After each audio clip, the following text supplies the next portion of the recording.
excuses for it. He also shared with us some of what really happened that night last month when he was rushed to the hospital after a drug-filled night with porn stars. Your anger and your hate, I think, is coming off as erratic to people. Passion, my passion. It's all okay, passion. Your passion yes. is coming off as erratic right. to people. Well, you borrow my brain for 5 seconds and just be like, dude, can't handle it. Unplug this bastard. Yeah, because it fires in a way that is, I don't know, maybe not from this particular terrestrial realm. I think some of those things that you're putting out there are making people think something's wrong with you. That has nothing to do with me, really. I mean, they're entitled to, I suppose, interpret stuff as they must. What are you a doctor of? Some are saying that you're bipolar. Wow, what does that mean? I guess that, you know, you're on two ends of the spectrum. Wow. And then what? What's the cure? Medicine? Make me like them? Not gonna happen. I'm bi-winning. I win here and I win there. Now what? If I'm bipolar, aren't there moments where a guy like crashes and like in the corner, like, oh my God, it's all my mom's fault? Shut up. Shut up. Stop. Move forward. Have you had any celebrities reach out to you to try and help you? Yeah, like radical people like Sean Penn and Mel Gibson and Colin Farrell and just radical people, and they're not telling me what to do. Who gave you the best piece of advice? Well, they didn't give me any advice, and within that, there's great advice. It was just love, and so you know, just to see. It's oftentimes says unknown, but occasionally, you know, a giant marquee name comes through on your caller ID, and it's like, when? Yes, when was the last time you took drugs? Such an AA rolled in and said, change it, change everything, we're shutting you down. I don't know, man. I was banging 7-gram rocks and finishing them. The last time I took drugs, I probably this week. I don't know. It was a couple days before. Yes, when was the last time you took drugs? Such an AA blender. I use a vacuum cleaner. I use a giant marquee name comes through on your caller ID, and it's like, winning. When was the last time you used? I use a blender. I use a vacuum cleaner. I use household items. When was the last time I ingested or took drugs? Yes, when was the last time you took drugs? Such an AA stupid expression or term. I don't remember. I do not remember. A week ago, 2 weeks ago, maybe a month 2 days ago, 6 weeks. I don't know. It was a couple days before the suits rolled in and said, change it, change everything, we're shutting you down. Tell me about the last time you took drugs. You know, last time I took drugs, I probably took more than anybody could survive. You know. What are we talking about? How much? I don't know, man. I was banging 7-gram rocks and finishing them because that's how I roll. I have one speed. I have one gear. Go. How do you survive that? Because I'm me. Because I'm me. I'm different. I just have a different constitution. I have a different brain. I have a different heart. I have a different, you know, I get tiger blood, man. You don't worry that you're going to die when you take that many drugs? Dying's for fools. But you're only human. Now, there's certain blends I will not entertain because that's how people go down. I'm too smart to do that. So, you know, I'm sorry for the guys that happened to, but you know, you should have read the directions before you showed up at the party. You know. So you actually have a strategy about how you take your drugs? No, I just have a couple of rules. I don't know if it's a strategy. You're clean right now. Sure. So is this better now? Your life now, clean with your children? Yeah, is no, it better it's perfect. than It's not being better. on drugs? It's perfect. It's perfect. Yeah. No, it doesn't compare. They're whole different realities. You know. There's great things about both, but what I'm harnessing now is absolute, you know, focus. Mm-hmm. It's exciting. It's exciting. I've come back from a place that, you know, people can put labels on it and they can figure all this stuff out. They can try to like normalize it, boring, stupid, you know, and that's fine. But for me, it's I've just answered to a higher calling, and it happened in a blink of an eye, and I'm totally excited by it. You know. Are you worried you're going to relapse? No. Why? Because I'm not going to. Period. The end. But how do you I blinked know? and I blinked and I cured my brain. That's how. Everybody has the power. Just because everybody, you know, can't is the cancer of happen. Mm-hmm. Can't is the cancer of happen. I can't do it. The Nike slogan doesn't say just try it. Oh, okay. Just try it. No, just do it, man. But you love to party. I mean, what's not to love?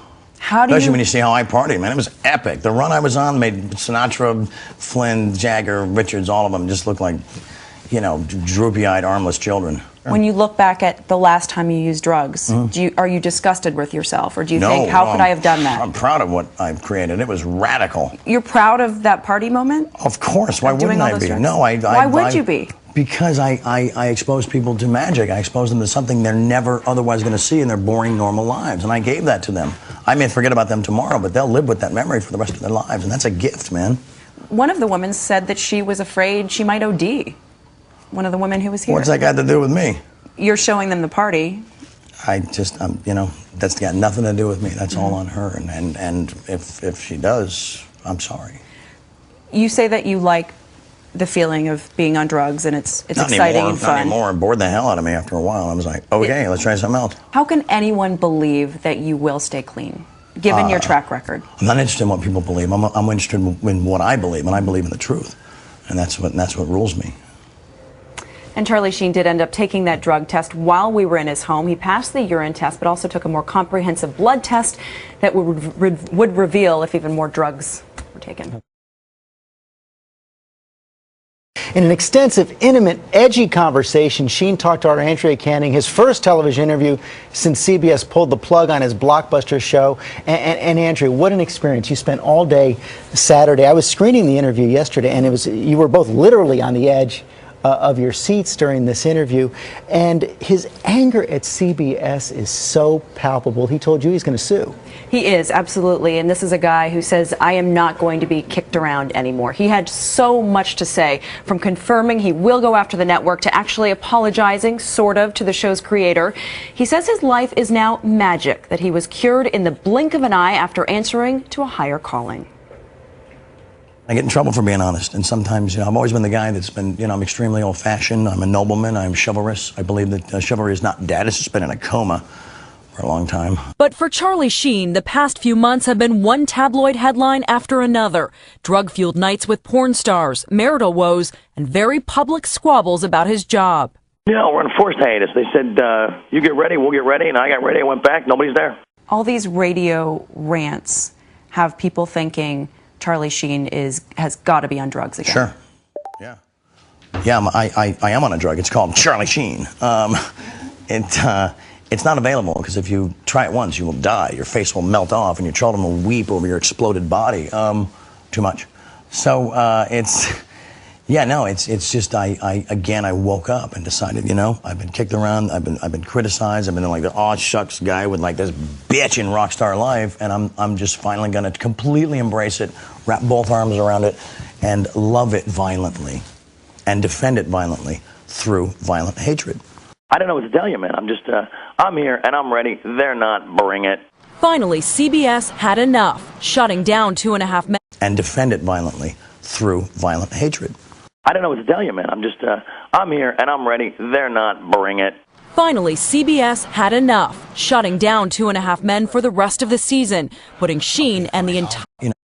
Basically, I think the mistakes I made is that people misinterpret my passion for anger. Stopping the show is costing an estimated $250 million all around. It's going to cost everybody them a lot involved. more. It's going to cost them a lot more because they're on a battlefield and they let their emotions and their ego, basically, they strapped on their diapers. And so they're in breach. They're in radical breach. And sorry, guys, you screwed up. Are you going to sue? Well, wouldn't you? I don't have a job. I got a whole family to support and love. And people beyond myself, people a lot more important than me, are relying on that money to fuel the magic. What are you going to sue for? Tons. They're going to actually put it on a scale and be like, little more, little more. Add some gold, bingo. I'm here to collect, And they're going to lose. They're going to lose in a courtroom. So I would recommend that they do an out-of-court settlement and fix this whole thing and pay the crew and get season 9 back on board. But that could be tough. Sheen has been accused... Rockstar for his own selfish exit strategy, bro. Haim Levines, you took the Hebrew... at the end of 2.5 Men. After you... Hear about this violence. After you... At the end of 2.5 Men. Why would he do that? He says it... I think the problem was, though, is that he goes by the name Chuck Lorre. His real name is Charles Levine. Right. But you chose to call him Haim Levines. You took the Hebrew version, which I think people were wondering, why would he do that? He says it was a joke after seeing the name in a brief message posted by Lorre himself at the end of 2.5 Men. I would say, I'm sorry if I offended you. I didn't know you were so sensitive. Sorry if I offended you. I just thought, after you wailing on me for 8 years that I could, take a few shots back, I didn't know you were going to take your little ball and go home and punish everybody in the process. But it's Sheen's character that has come into question time and time again. The one thing I'm finding about you is that you seem really nice. You seem like you love your children. Yeah, man, I'm the nicest guy you want to meet. But then you hear about this violent side. Yeah, it's obvious. When you drink, are these women making this up, or is this really happening? Tell us, what really happened in that house in Aspen? What really happened in that hotel room in New York City? I can't do that right here because that means I have to expose people, and regardless of what tomfoolery or skullduggery they rolled in with, I can't do that. I don't roll people. Were you violent? Not a rat. No, I was not.